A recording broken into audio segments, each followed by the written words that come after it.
sales with Google Shopping. My name is Kieran. I direct the business development here at GoDataFeed. Joining me today is Greg Yevich. Hi, Greg. How you doing, Kieran? Greg runs an agency, OperationROI, that has worked closely with GoDataFeed for many years, and he's an expert on all things Google.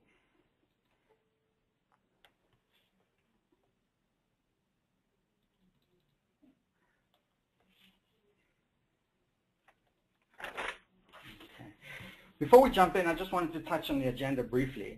We'll start off with a brief overview of GoDataFeed and OperationROI for those folks who are not familiar with us. I'll then start with an overview of Google Shopping campaigns, followed by the importance of data quality, at which point I'll hand over to Greg, who will talk to us about campaign structure and some proven bidding strategies. Time permitting, we will address any questions, and for those we don't get to, we'll follow up individually. So please post your questions now, and we will take care of them towards the end. Also, we will have a recording of the webinar available next week. Okay, so for those of you unfamiliar with GoDataFeed, GoDataFeed, we're a self-service software based in South Florida, focused on the syndication, optimization, and measurement of product feeds to over 100 shopping destinations. That includes marketplaces, comparison shopping engines, and affiliate networks. We work with retailers, brands, agencies. We support over 2,000 clients. That accounts for over 10 million products being syndicated on a daily basis. And you can see that all in the slide shot here. So basically our process is we import your product data, which is a single point of contact. In our system, we have a robust tool set that allows you to modify any attribute. You can create filters, custom rules, and really optimize your product data to be more compliant with the channels and obviously to optimize them for better results. Thank you, Karen. OperationROI is a full-service, multi-channel e-commerce marketing agency also located in Fort Lauderdale, Florida. Our core services are shopping feed management, search engine marketing, affiliate program management, and e-commerce consulting. We were officially founded in 2010. However, we were an in-house marketing department for an e-com site that started in 1995. We're very ROI-based. We're a boutique agency with a goal of meeting and exceeding our client expectations. One of the main reasons we're here today is to speak and discuss about Google Shopping campaigns. Google Shopping campaigns have changed the landscape of managing product listing ads and AdWords. By allowing the merchant the ability to segment products as you would your e-commerce platform or retail store, Google Shopping has also become a lot more retail-centric. So what does this mean for the merchant? Well, it's the ability to browse product inventory in AdWords. And for those of you who may not have the opportunity to set up Google Shopping campaigns, you can actually see the product names, which is huge. Creating of groups like product groups called product groups also gives you a lot more control over organizing and bidding within AdWords. Even the ability to promote products is available by using product priority, which you can set campaigns to low, medium, or high priority. Also, you have advanced reporting. Advanced reporting now allows you to segment and analyze your product data down to the item product level. You can also see product attributes and various other attributes such as days of the week, geographic data, and even free clicks. And yes, there are still some free clicks available out there. As far as competitive data, Google even helps you with your campaigns there as well. You can now get benchmark data for items such as click-through rates, cost per click, and even impression share. And for those of you who are familiar with the bid simulator, it now works within Google Shopping campaigns as well. So all in all, Google Shopping campaigns has some great tools for managing your product listing ads and AdWords. Google is growing. Google's growth has changed the playing field for merchants as well as many of the CSEs and dedicated shopping websites. 100 billion searches every month and over 1 billion products are on Google Shopping. 15% of new searches daily, and as well as 200% increase in Google Shopping traffic, shopping clicks. And this growth is not just here in the U.S., but with the global reach, Google Shopping campaigns are now available in 23 countries globally. One of the amazing things that when we first started migrating clients was the ability to segment product groups and then drill down to the product level data. We saw instant increases in impressions, in traffic, and conversions. The ability to see product level data allowed us to reduce overall CPC rates and therefore reduce our overall spend, increasing ROI. The good news is these results weren't temporary. The trends in performance over the past 6 months and year-over-year continue for our clients. The client data shown here is 2 of the first clients we migrated almost a year ago, and the data speaks for itself. As you can see under Easton Press and DCG initially, the first month, the increase in traffic, conversions, and revenue and ROI were all up. And the data below shows that continued year over year and the past 6 months. Thanks, Greg. Well, now that we see the opportunity, how do we best take advantage and launch a solid optimized campaign? Since Google shopping campaigns do not use keywords, all the attributes within the feed are considered for relevance. Your merchant-centered product feed contains the information that enables Google to determine when your product listing ads are eligible to show. Your differentiation is in your feed, not your bids. This is not to say you also need to have a competitive bid. Another important factor with the change to Google Shopping campaigns is the product attributes are also used to determine the product groups. So if these attributes are incomplete or not up to date, it could affect your product groupings in AdWords. Keep your data fresh. The key determining factor of how PLAs are served are excellent data quality, up-to-date pricing, and accurate product categorization. Keep your data feeds fresh. We advise our clients to submit at least once every 24-hour cycle to account for any changes to pricing or availability. And many of our clients actually submit multiple times a day to account for attribute changes, especially if they're running on thin inventory levels and changing prices consistently.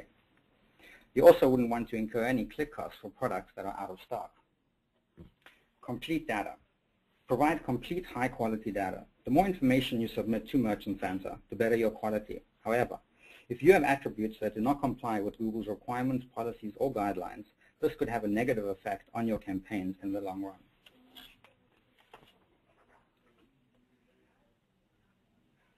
Key data feed attributes. As I mentioned, the more data you provide, the better Google can serve your product listing ads. However, there are 3 main attributes that are indexed, and if optimized, can gain you the competitive advantage in highly competitive keywords. The unique product identifier is the most important attribute, since it gives Google a way to commoditize products. This includes global trade item numbers, also known as GTINs, and those include values like UPCs, EANs for Europe, JANs for Japan, and ISBN for books. These requirements differ for product categories, as we can see in this slide here. For media and software, you would need a GTIN, which includes either a UPC, an EAN, or a JAN. Books require an ISBN number. Apparel is split into 2 categories. The first one is shoes, sunglasses, handbags, and watches. These would require a brand plus either the GTIN or an MPN. The MPN is a manufacturer part number, and the GTIN could consist of a UPC, which is a universal product code. All other apparel just require a brand. All other categories require at least 2 of the following, either a GTIN or MPN plus brand. There are exceptions. For non-existing UPI products, you would need to submit a false, a false attribute in the identifier exists field in the feed. Google product categories. The second most important attribute is the Google product category. This is the Google taxonomy structure that contains over 6,000 categories. This is only required for specific categories and recommended for all others. The best practice is to map your product categories to Google's and submit them both in the product feed. The product type is the merchant-defined categories, and we do recommend using this if you have your own categorization structure. It can include more than one value, and make sure to include a full string.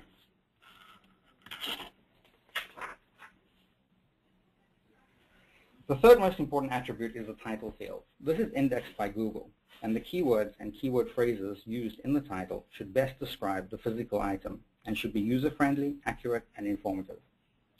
If your product has color and size, be sure to add them into the title.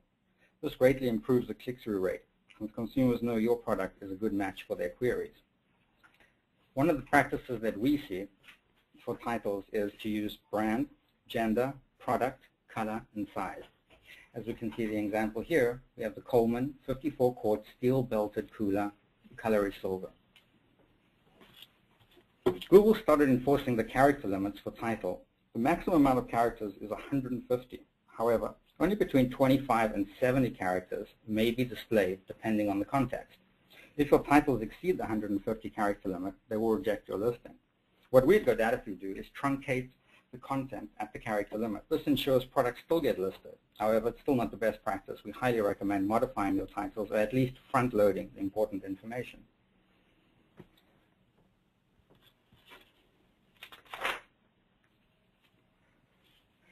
Key data feed attributes. Price and sales price. If your product's on sale, be sure to populate the sale price field and the price field. Tax and shipping is one of those attributes that we see clients having issues with. These can be submitted in the feed on a product level, or you can set them up in your Merchant Center account. Mobile links. Mobile links is a relatively new attribute Google added into the feed. I saw a recent survey where 13% of total online sales and 1 in 3 holiday shopping queries were made on mobile. 58% of consumers use their mobile phones while shopping in store. So this really presents another great opportunity to showcase your products on mobile PLAs if your site is mobile optimized. Availability. There are 3 accepted values: pre-order, in-stock, and out-of-stock. In GoDataFeed, we advise clients to create a filter that sets availability to out-of-stock where quantity is 0. This prevents those products from being submitted, and hence you won't incur click costs for products that are out of stock. Product variations.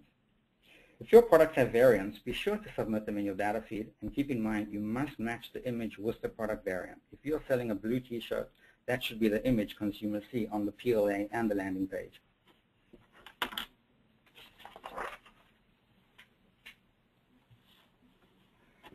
Custom labels. Google defines custom labels as a new structured way to tag your products in your data feed with attributes that matter to you, such as margin, to separate your high and low margin products.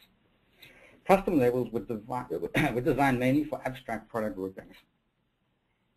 And there's a limit of 5 custom labels, so before you decide which makes the most sense for your products, you should define your bidding strategy and then create the custom labels. Product groups in Google can be defined by Google product categories, product type, brand, condition, item ID, and custom labels.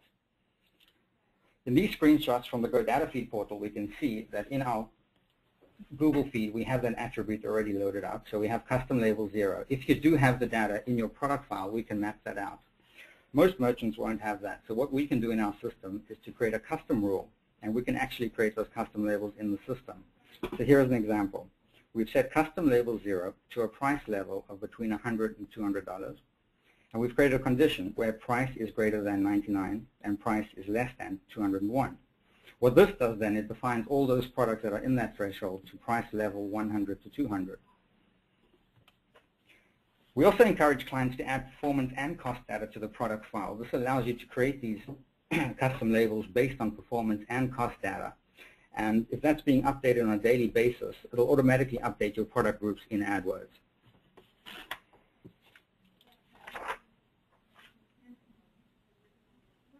Images are the best way to describe your products to a consumer. This is another attribute we see underutilized and presents a real great opportunity for optimizing your feed. Image is a required field and should adhere to Google's requirements. You can see these in the feed. Submit large, high-resolution full images up to 4 megabytes, 800 pixels in height and width. Use solid white, gray, or light gray backgrounds. Don't use placeholders, no watermarks or logos. Consider different product angles. You can see the image here on the right. We can see there's multiple angles for this image. Oh, excuse me. Multiple images from different angles. This makes a huge difference to consumers. Apparel and accessory products must present images that correspond to the different variation colors.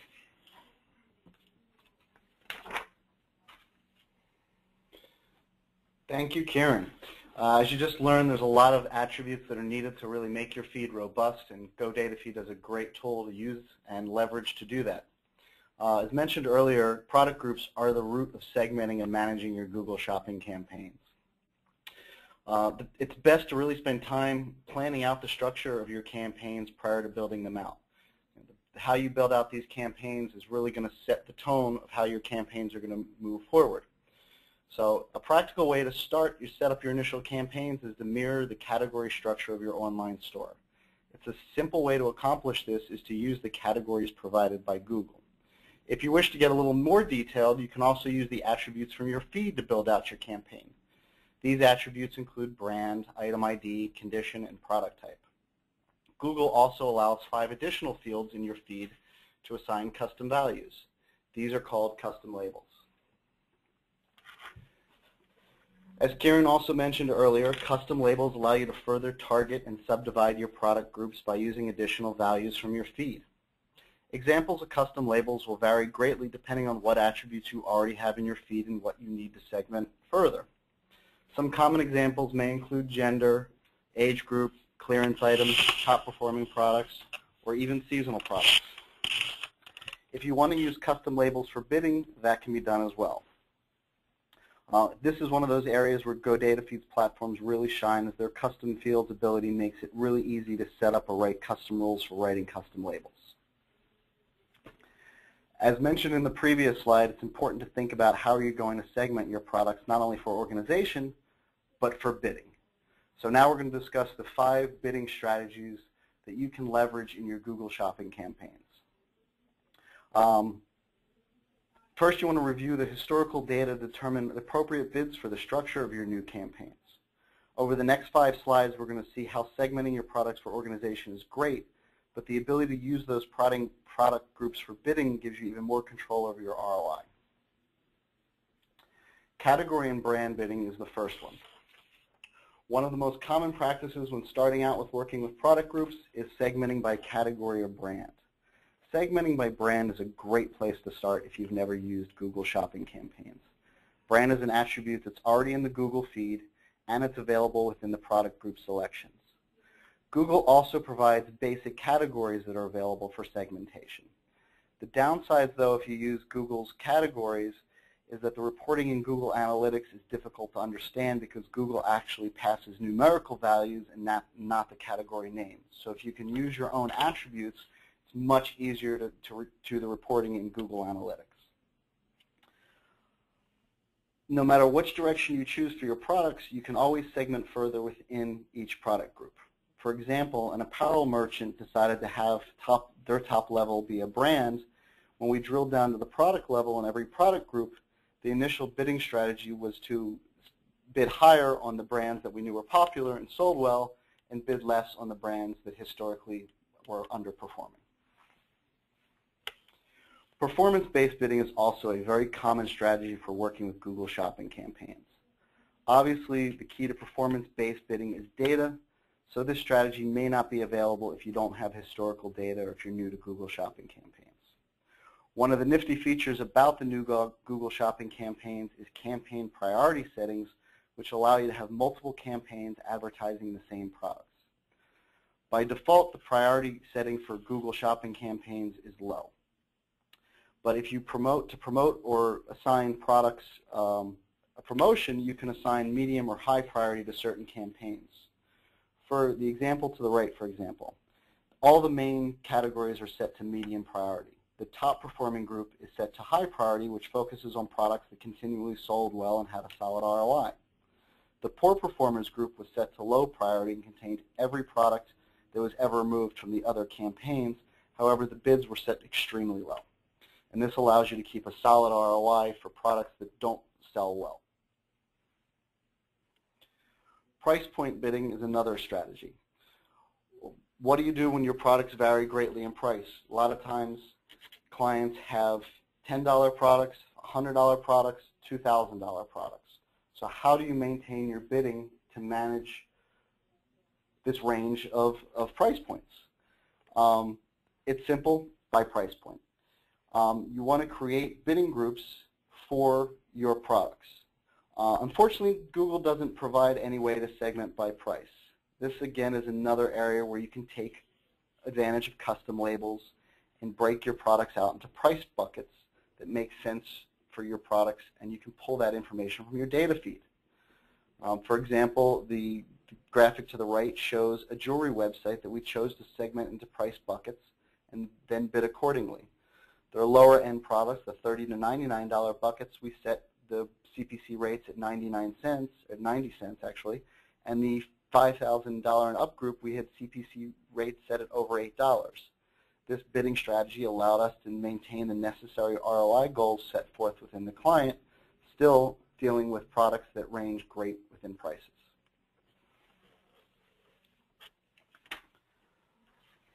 So how do you manage products that have a huge range or spread in margins? The strategy is almost identical to bidding by price, but the ad groups or product groups need to be based on margin percentage and not price. The challenge with this method is that you need to know the margins for every product or the product categories that you offer. Now, this type of data isn't typically submitted in a feed, but if you have it available, GoDataFeed's platform allows you to merge your margin data to your feed. Now, what's the advantage of doing this? Well, you can now bid strategically based on margins. So your low margins, you can bid low. Your high margin groups, you can bid higher. We have a client, for example, who has margin range from 10 to 70%, and we set up the ad groups based on his margin. So we had a 10 to 20 group, a 20 to 30 group, and so on, so we could bid accordingly to his margins to make sure that the ROI was solid in every category.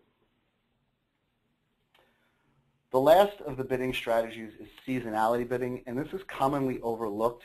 One of the main reasons it's commonly overlooked is one misconception is that my products aren't seasonal, and chances are it's not the case. And it's really important to understand products and their selling season. You may have certain segments of products that sell well in the spring and fall or the winter and summer, but you need to understand these because you can build campaigns around seasonality to leverage products A, during their high season, and B, during their low season. For example, a sporting goods store may want to focus on winter gear and ski gear during the winter and fall months, or fall and winter months, but during the summer months they're going to want to focus on the appropriate apparel. Another reason to segment in this manner is to show products during their off-season. For example, we have a winter apparel merchant who sells winter and ski goods, and instead of turning off all his products in the summer, we bid them lower, and he still gets a handful of sales from his clients who want to ski in the southern hemisphere, and he can do clearance promotions and gets huge ROI. So understanding seasonality is an important aspect of bidding that you need to incorporate with also margin and price point bidding.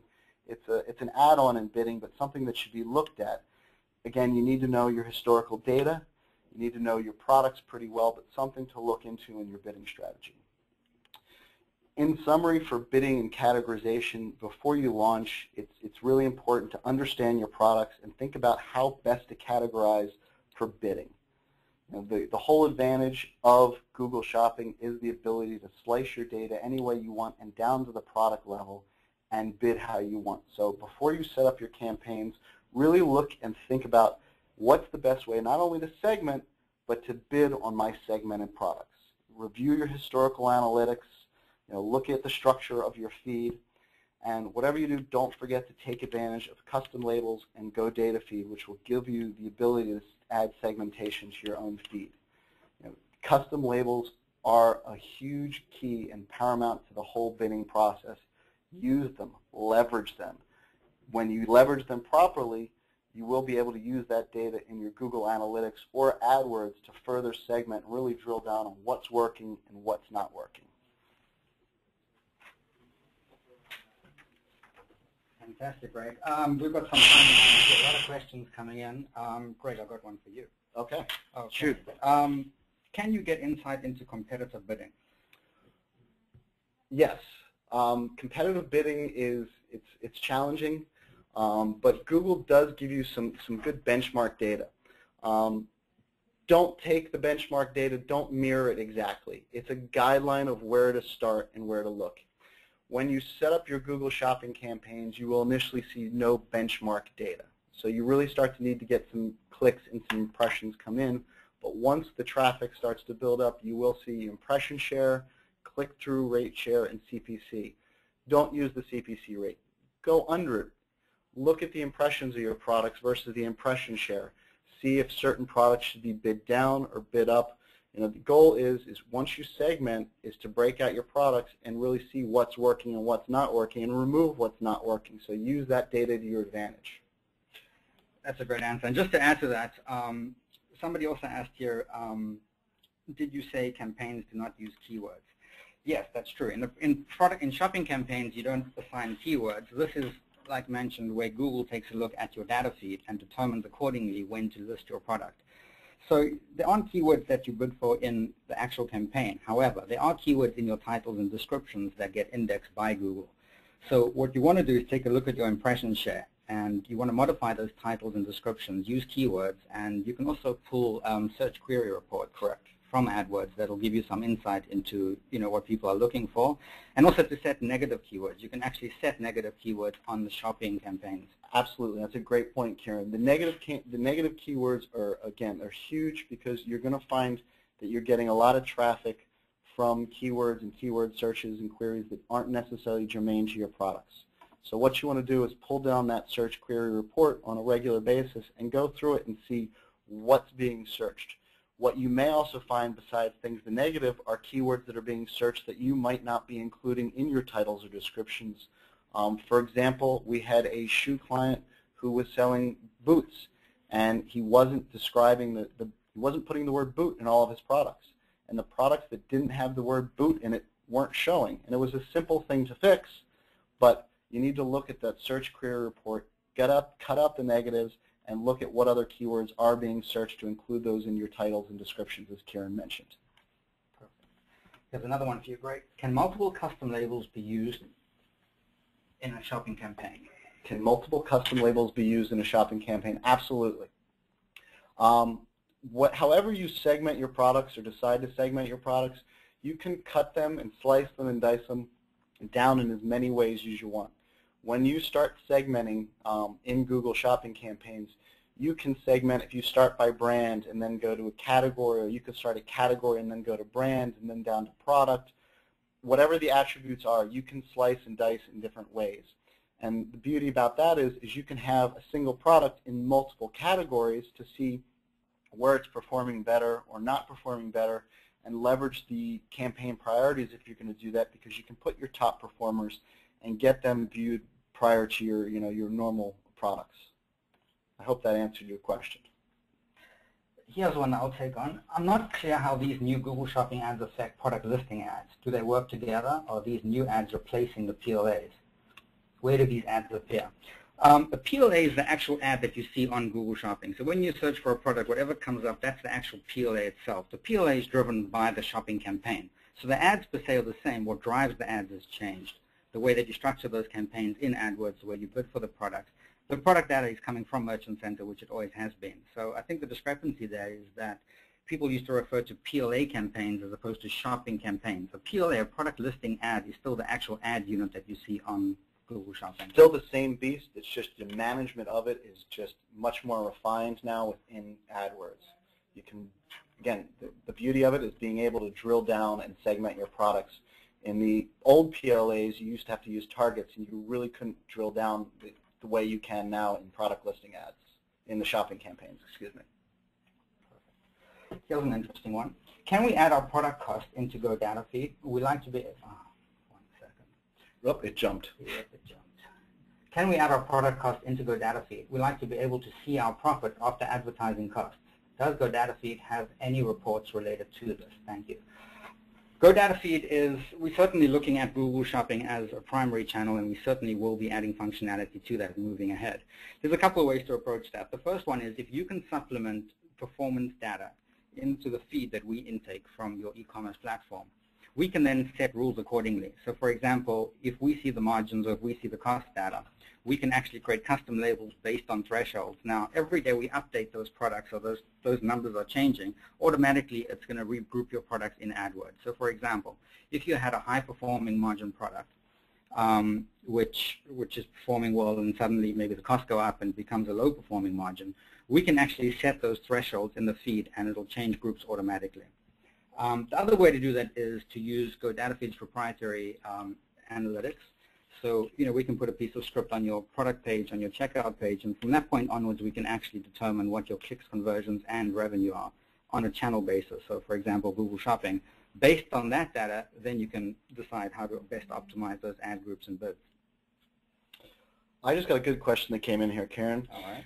This person wrote, I seem to get a lot of customers bouncing off my shopping campaigns. Any ideas? I have great success on pay-per-click, but so far not on the shopping campaigns. It's a great question, and I would look at your data down to the product level in your shopping campaigns if you have it sliced and diced, or down to your category levels, and look at not only the click-through, but look at the impression share. If you have a certain category or certain grouping that's getting a lot of impressions or a lot of clicks and a high bounce rate, you may want to trim the bidding on that product or category or subset to have the traffic driven to other products or categories where the bounce rate is lower. But play with the bidding and the bidding groups. You should hopefully see your bounce rate change and have some more success.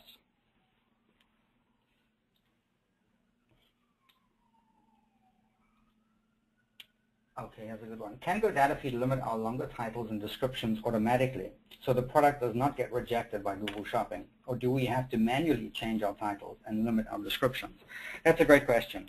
Recently, Google came out saying that they're going to enforce their character limits more stringently. So, if it's 150 characters for title and say 5,000 for description, using GoDataFeed in our feed, we automatically truncate at the product limit. So if you've got a 10,000 character description, we're going to truncate it at 5,000 limit and submit that to Google. So we'll ensure that the products stay on Google, but keep in mind it's not optimized. Really, the best practice is to create unique descriptions and titles that fit that character limit. The other thing to mention here is that, for title, for example, there's a 150 character limit. But Google certainly recommends between 25 and 70 characters. And if you take a look at the PLAs, you'll notice that a lot of PLAs don't actually reach up to 70 characters. That's also the reason why we recommend that you, so to speak, front load the keywords. So essentially, Google's going to look to the left of the title first and foremost to make sure that those relevant keywords are there. If it gets truncated, and the other side of that is that obviously the shoppers are not going to see those relevant keywords. So again, we certainly will truncate and we will keep your products up on Google Shopping, but certainly you want to optimize them for better results. I got another good one here. If we already have manually created, edited, and curated a PLA feed that could be improved, are we better off starting over using a feed generated from BigCommerce? This is actually a question that I get posed a couple times a week. We've created a feed, we're sending it directly from our e-commerce platform. Why should we use a tool like GoDataFeed, or why should we use a managed service? And the reason why I would suggest it is when you put your titles and descriptions into your e-commerce platform, a lot of people just copy, paste from a manufacturer, other websites. There's not a lot of thought as to how those titles are going to display and how those descriptions are going to display in the shopping platforms.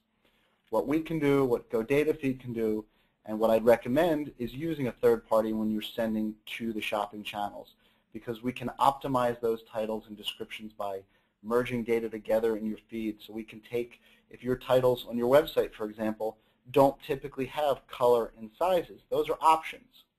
So when you're breaking out your titles or descriptions, we want to amend those sizes, those colors, certain gender roles, whatever those key attributes are to the titles and to the descriptions. So sending from an e-commerce platform like BigCommerce or Volusion or whatever you use straight to the CSEs is convenient, but you're really missing out on the opportunity to optimize your feed. Great answer.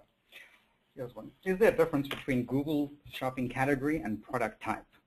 Big difference. Yes, and again, that was one of the 3 top attributes that Google indexes is Google product category. Google product category is Google's taxonomy. Google's got 6,000 plus categories that you would need to map your internal category, which is typically called product type. So Google will accept both. They will accept product type, which is your internal category, which I don't have any specific recommendations or requirements. But certainly it can help the indexing and help Google better understand what that product is. But the best thing to do is to really map that to Google Shopping category, being that that's their taxonomy, then they know exactly what your product is. And that should increase your impressions and click-through rates. I've got another question here. It's kind of a simple question, but somebody who just doesn't quite understand it, which is fine. This is why we're all here today.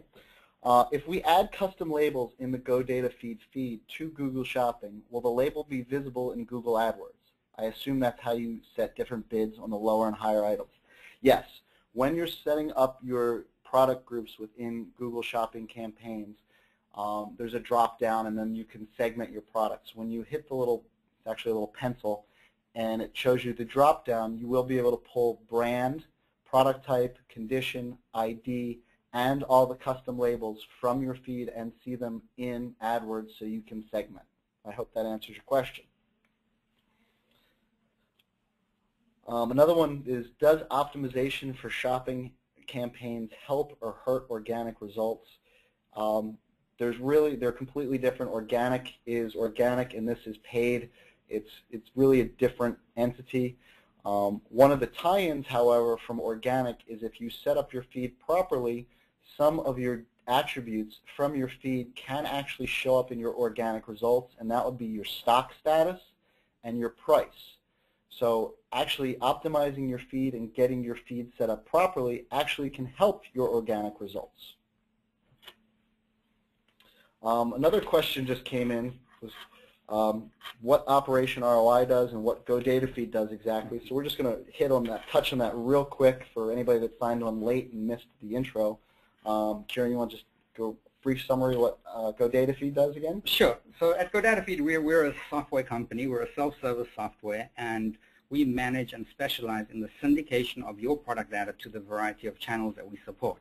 Google Shopping being one of them. We support probably 100+ channels that includes marketplaces such as Amazon, Newegg, eBay, and so forth, and comparison shopping engines and affiliate networks.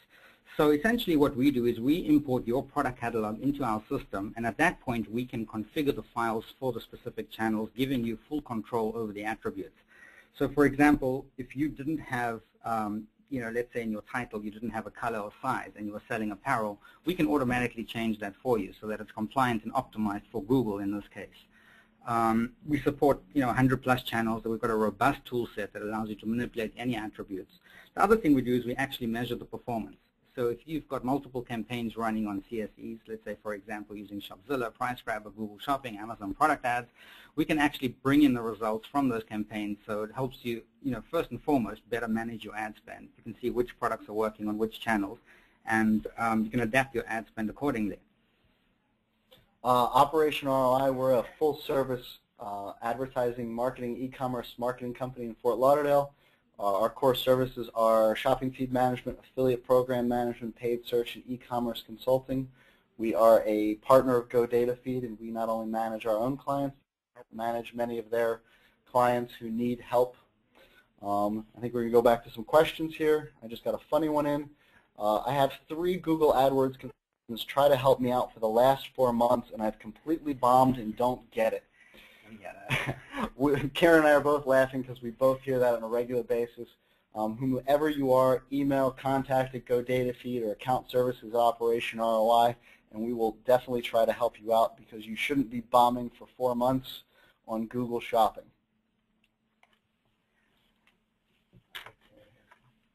And we got some bunch of questions coming in here, so Kieran's going to read off another one. They're coming in fast.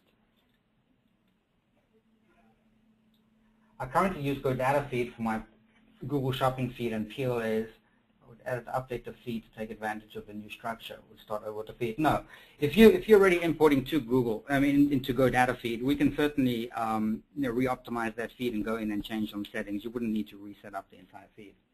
Another question I see here is that I'm importing to GoDataFeed from an e-commerce platform called BigCommerce. I have custom attributes. Would I need to reset up my PLA campaigns? Again, the same answer here is that we can certainly add those custom attributes, bring them in, and then we can use them in the mapping of the actual Google feed. Got a question that just came in. Is it better to fine-grain down your individual products to the product level? Or is it better to follow the categorization or seasonality and other aspects of the website? That really depends on your products, how many products you have, and how many you want to manage your products. If your website has 500,000 products, you're probably not going to want to break out every product. If your website has under 10,000 products, I would say, yeah, break them all out. Google's giving you the ability to see down to the product level, take advantage. Now, if you find that you have 10,000, 5,000 products and it's too much to manage, look at your categories that you know convert well.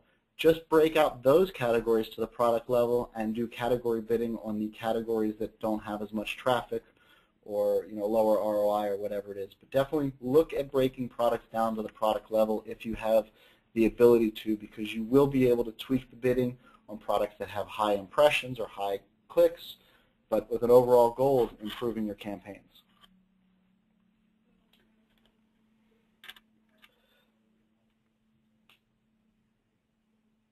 We have some more questions coming in there. Will OperationROI handle Google Shopping and our AdWords as well, or just the shopping part? Not OperationROI is full service. We'll handle Google pay-per-click shopping campaigns. We'll also manage Bing Shopping, which is called Bing Product Ads, which is more like Google's old PLAs.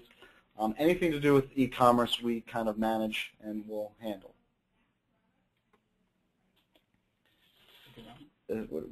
Which one? Here we go. In regards to custom labels, are you allowed to use more than 1,000 values for custom labels? Are they labeled differently, or is 1,000 labels, or is it 1,000 per label regardless?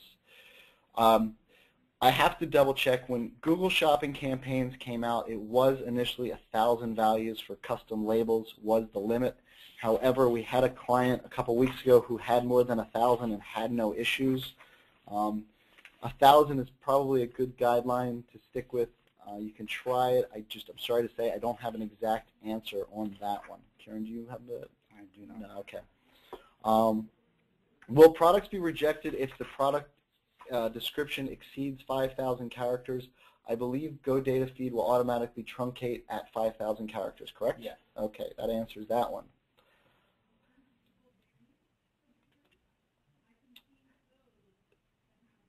Is there a way to break down the products or product level by using the name, not the product ID? Can you repeat that question? Is there a way to break down the product to a product level by using the name, not the product ID? I understand what you're saying. No, and I wish they could. What you can do is create custom labels and name those. Again, it depends on how many products you have. But you can create custom labels and put them into groups where you can see the names. But if you have, a real large amount of products, there is no way to get around that. It's kind of frustrating. I agree with whoever wrote that question. What do we do for products we drop ship and do not stock ourselves?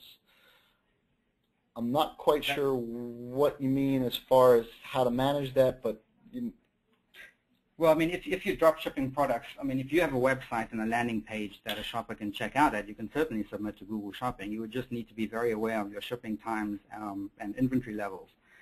If you don't have a website, then certainly you couldn't sell on Google Shopping. You could sell on marketplaces. Here's a good one. Is there a best practice for products with a parent-child relationship? But two of the colors outsell the others 20-1. How do I segment and bid competitively for the best-selling colors? Again, here's a good example of if you have those products, you can segment those products down using custom labels to segment them out. And if you have the label broken out into its own category, you can then break those products down to the item level. And then if you know that two of the colors outsell the other 20, bid higher on those two colors and reduce the bid rates on the colors that don't sell well. But again, if you're not comfortable with breaking out all of your products down to the item level, do it for the products that you know that sell best or the categories you sell best. Does performance with Google Shopping have any bearing on my AdWords performance or spend? Well, I'm guessing they're using it. Yes.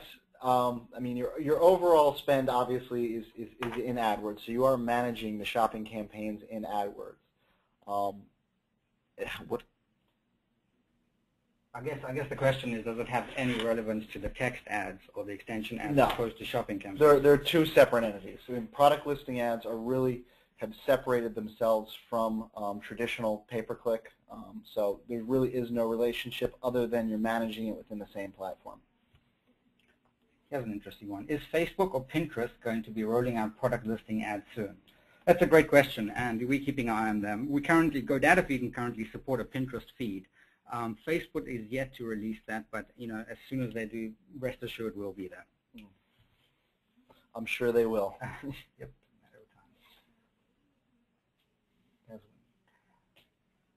Here's a quick one. How do you determine the goal or ROI for your clients?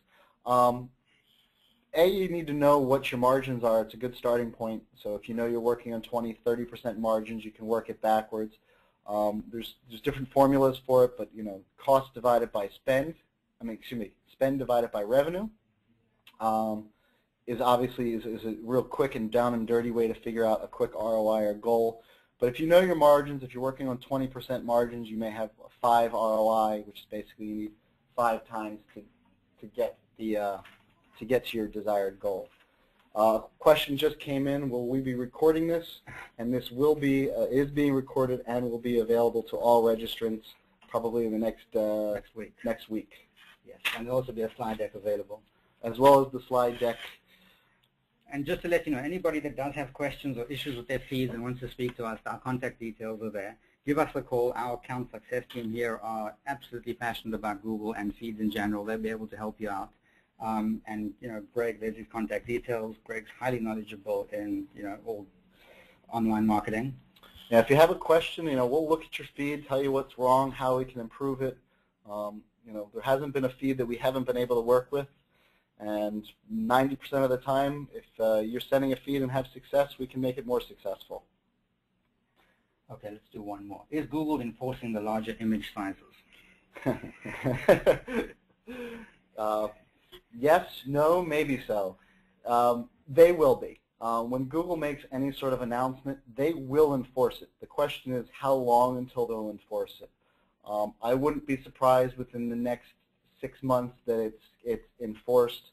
It's been out for at least a year, I think, the 800 by 800 requirement. So I'm going to say if you're adding any new inventory, any products, make sure that you're at least at 800 by 800, and I'll even recommend go 1,000 by 1,000 because those are Amazon requirements, and this way you don't have to deal with multiple images for multiple channels. So if you can set all of them to at least 1,000 by 1,000, you'll cover specs for every engine.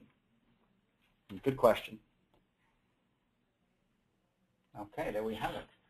Okay, thank you all for joining us. As mentioned, there will be, the slide deck will be available next week as well as a recording. And if you have any follow-up questions, please reach out to us. And we will be responding to all those questions that we did answer individually to those attendees. Thank you all. Thank you. Thank you, Greg. Thank you, Karen.